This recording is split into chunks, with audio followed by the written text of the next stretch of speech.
Alright, so today we're going to talk about creating a smoky eye. There are a couple different ways that you can do this, a few different techniques. For this video, I'm going to show you what I do on a daily basis, and you can kind of tweak it and change it as you need from there. But this is Jillian's version of a smoky eye. So today I'm going to use 4 different eyeshadow colors for this look. The first is this, just like a highlighting shade. It's a light, kind of sparkly shade. This is the one I always use. It's called Retro Spec by MAC. And this just goes right below my eyebrows, which I've already penciled in. We just put this right below for shimmer and highlight. I do it right from below my brow all the way to the crease of my eyelid. So that's the first step.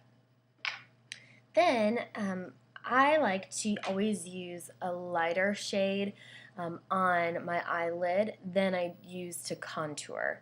So again, like I always say, this is just like an art project. So you want to choose, think of it as shading, highlighting to make things seem bigger or smaller, to make things pop.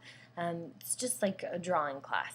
So I'm going to take just a shimmery brown color. This is called Tempting, and it's by MAC.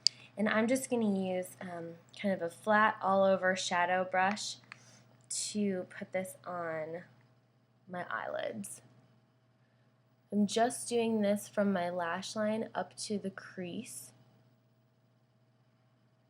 and just kind of keeping it contained on the lid.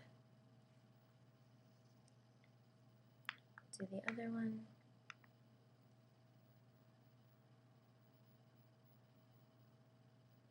So this alone, this color is dark enough that it already adds a lot of pigment and color to my face.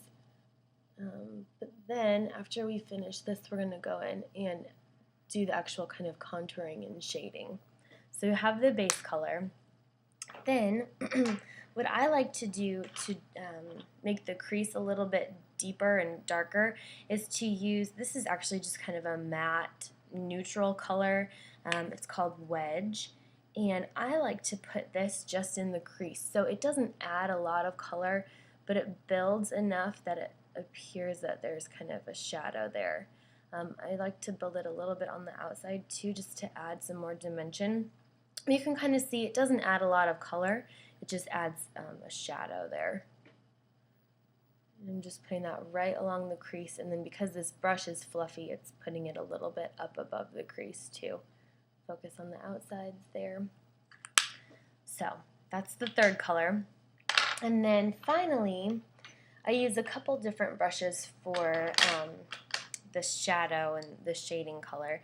So this is just a Maybelline color. It's called Nutmeg. It's just a matte brown. I'm going to start with an angled eyeshadow brush, if you can see, and just put this right along the edge of the angled brush. For me, since I like a winged look, this is how I do it. I just kind of put the angled brush here on the outside corner of my eye and start with just kind of a line, really. It's important to blend that later, but this will at least give you kind of an outline of where to go. So do that line, and then I just like to brush this in, all kind of down along my lash line, get a little bit more, and then in the crease as well, about halfway into the crease. And then I just kind of go back and forth and fill in this line, make it a little bit darker. So the line that I drew down along the lash line and then up into the crease. So you have that. Then just to kind of add pigment and blend it a little bit, I have a rounded fluffy eyeshadow brush with a cat hair on it, which I've removed now. So while it's clean, go ahead and just kind of blend those lines in so they don't look like a triangle necessarily, although it still kind of does, but you get the point. Add a little bit more color on here, and then just kind of brush this along that outside corner where the lines were placed. So this is just adding shadow and some more definition. Obviously, I don't want to waste your time, but it's important to go back and blend, you know, so it doesn't look like you have a black eye and you just got punched in the face, or that you fell into a pot of eyeshadow, but you actually have a purpose for putting there.